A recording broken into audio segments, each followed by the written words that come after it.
Greetings everyone, it is me Shadow Leon 659 once again, and so sorry Steve West that it took me this long to finally do that remake of an old review of mine because I was doing other things, and so sorry that I almost forgot about your request and whatnot.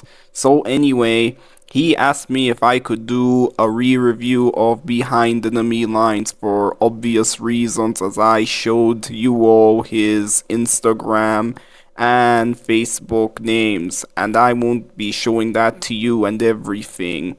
So anyway, this is Behind Enemy Lines, pretty much the only good film John Moore ever made, because you already know that John Moore is a fucking hack who directed the pieces of crap that were the Omen remake, the god awful Max Payne movie, and who could ever forget 2013's A Good Day to Kill a Once Beloved franchise.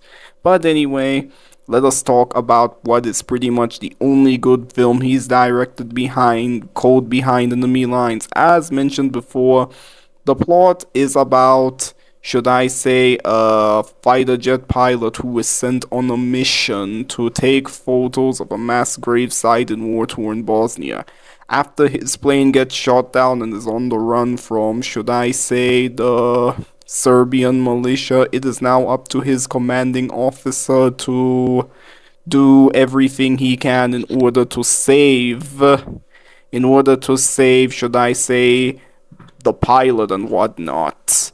Owen Wilson gives a pretty good performance as Chris Burnett, who starts off as a pretty cocky and arrogant protagonist, but soon overcomes the challenges he faces and overcomes his greatest enemies and all that stuff. Gene Hackman, as always, gives an amazing performance as Leslie McMahon Raygard, who serves as somewhat of a father figure towards him.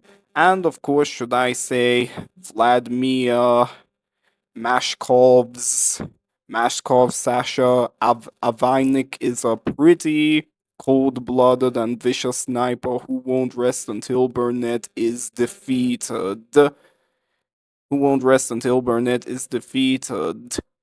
Who served as inspiration for GTA 4's Niko Bellic and a character from Call of Duty who I can't remember the name of.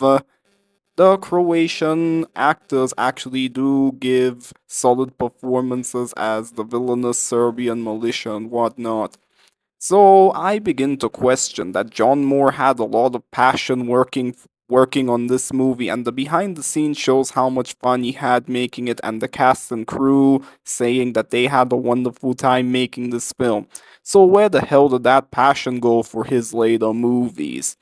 And as mentioned before, the action set pieces are intense and exciting, such as the F-18 fighter jet versus Sam's the final battle against the Serbian militia and Burnett evading explosions from a minefield. I did love the on-location filming in Slovakia, which nicely passed for Bosnia and everything.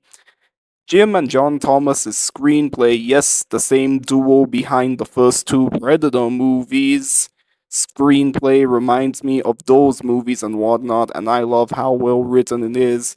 Don Davis's musical score is pretty decent for what it is.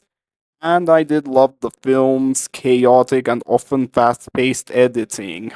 But if there are bad qualities for the film, I have is that Burnett's plot armor can reach levels of ridiculousness, and should I say, the movie can get way too over the top in many places and everything.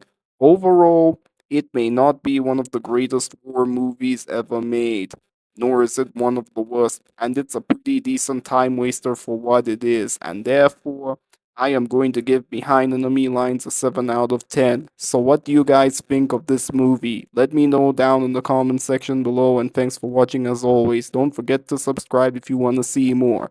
Shadow Leon 659 signing out. Enjoy and take care.